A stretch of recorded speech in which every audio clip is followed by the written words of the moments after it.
Welcome back to the channel. Let me ask you something. Have you ever tried to move forward in life, only to feel as if invisible chains were pulling you back? Have you ever wondered why some people seem to be stuck in the same emotional cycle year after year, unable to shake off the pain or regret of what once was? In today's video, we are going to explore something incredibly profound and universally felt: the difficulty of letting go of the past, and more importantly, how we can begin the process of release to regain strength and move forward with clarity, resilience, and courage.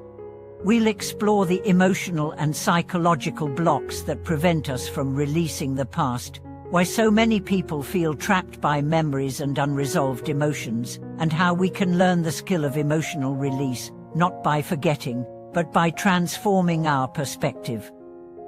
This is about reclaiming your life, one moment of acceptance at a time. If you've been carrying something heavy for far too long, this video is for you. Let's begin with a story that reflects a reality so many people face. Mia Ling was once the kind of person everyone envied. She had a stable career, a loving partner, and a supportive group of friends. From the outside, her life looked ideal. But inside, Mia Ling was crumbling. Several years earlier, she had gone through a traumatic experience, a mother's sudden passing, just a week before Mia Ling was scheduled to move abroad to pursue her dream job. She cancelled everything to stay behind. She told herself she had made the right decision, and in some ways she had, but she never forgave herself for abandoning her dream. For years, Mia Ling went through the motions of life, smiling at friends, showing up for work, maintaining appearances, but something inside her had gone dormant. She didn't talk about the decision, not even with those closest to her. She avoided the topic, buried the emotion, and soldiered on. On the surface, she was functioning, but emotionally, she was frozen in time, stuck in that moment, unable to move forward. It wasn't until she sat in a quiet therapy session one day, after breaking down over a seemingly unrelated issue at work, that she finally acknowledged what she had been carrying. She wasn't mourning just her mother. She was mourning the version of herself that she left behind the day she made the decision. It was the grief of what could have been, what was lost, and what was never expressed. Mia Ling's story is not unique. We all carry stories like these, moments that become frozen in our memory, not because we choose to hold on to them, but because we never learned how to let them go. We live in a world that tells us to move on, be strong, keep going. But no one teaches us how to do that. No one teaches us how to truly release something that still lives inside us. Letting go is not forgetting. It's not erasing what happened or pretending we were never hurt. Letting go is the deep, brave, and sometimes painful process of accepting what is, so that we can finally begin to walk toward what could be. Why is this so hard? Because we are emotional beings. Our experiences leave imprints not just on our minds, but in our bodies, in our habits, in the choices we make every day. When something traumatic, disappointing, or deeply painful happens, the body remembers. The mind creates stories around it, and if those stories remain unexamined, they become walls that shape how we see the world. A single heartbreak can teach someone never to trust again. A failed dream can lead to a lifetime of playing it safe. A single betrayal can build an entire fortress of isolation. And yet, these protections, while understandable, often become prisons. They keep us from evolving. They keep us stuck. So how do we begin the process of letting go? It starts with awareness. We have to recognize what we are still holding on to, and often, it's not as obvious as we think. Sometimes, it shows up as chronic anxiety, unexplained sadness, or a general numbness.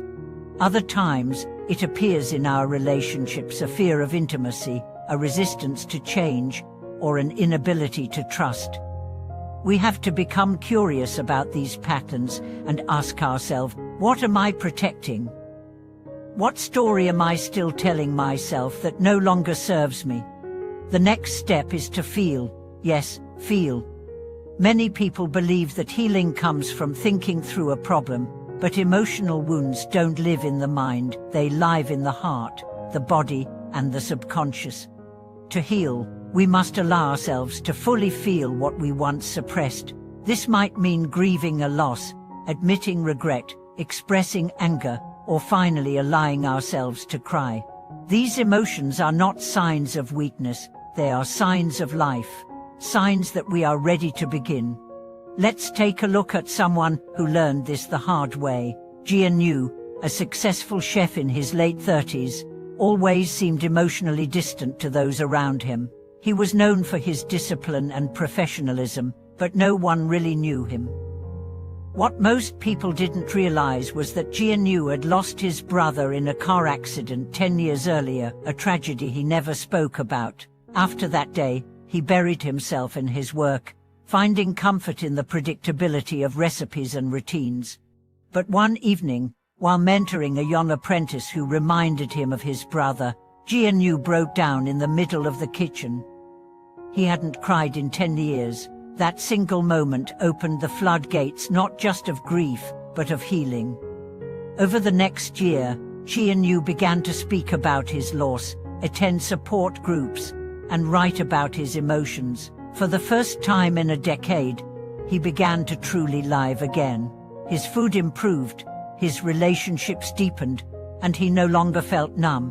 Why? Because he finally let go not of his brother's memory, but of the pain he had locked away. Letting go is also about forgiveness, and not just forgiving others but ourselves. We often hold ourselves to impossible standards, punishing ourselves for mistakes made in ignorance, in fear, or in pain. True release comes when we say, "I did the best I could with what I knew at the time." This is not an excuse. It's a recognition of our humanity. One of the most powerful tools in letting go is rewriting the narrative. Instead of asking, "Why did this happen to me?" ask, "What has this taught me?" Pain becomes wisdom when we choose to grow from it. Regret becomes transformation when we use it to guide better choices. Trauma becomes a story of courage when we choose to heal rather than hide. It's also important to know that letting go is not a one-time decision. It's a practice. Just like physical fitness, emotional release requires daily commitment. Some days you'll feel free. Other days, the memories will come back. That's okay. Healing is not linear. Each wave that comes is another chance to meet yourself with compassion. Mindfulness practices like meditation, journaling, and conscious breathing can help us stay grounded in the present. They remind us that the past is a place of reference, not residence. We can visit it to understand ourselves, but we don't have to live there. Letting go is not about losing. It's about reclaiming your peace, reclaiming your clarity, reclaiming your power. Every time you release something that no longer serves you, you make space for something new, new love, new joy, new growth. So if you've been holding on to something, an old hurt, a broken relationship, a mistake that haunts you, this is your invitation to begin. You don't need to do it all today. Just take one small step, speak it, write it, feel it, release it. Let go, not because it's easy, but because you deserve to be free. Thank you for watching this video. If this spoke to something in your heart, I invite you to share your story in the comments. What have you learned to let go of? What are you still learning to release? Your words might help someone else on their journey. And as always, please like, subscribe, and turn on notifications so you won't miss our next conversation. Until then, take care of yourself, and trust that every step forward, no matter how small, is part of your healing. I'll see you in the next video.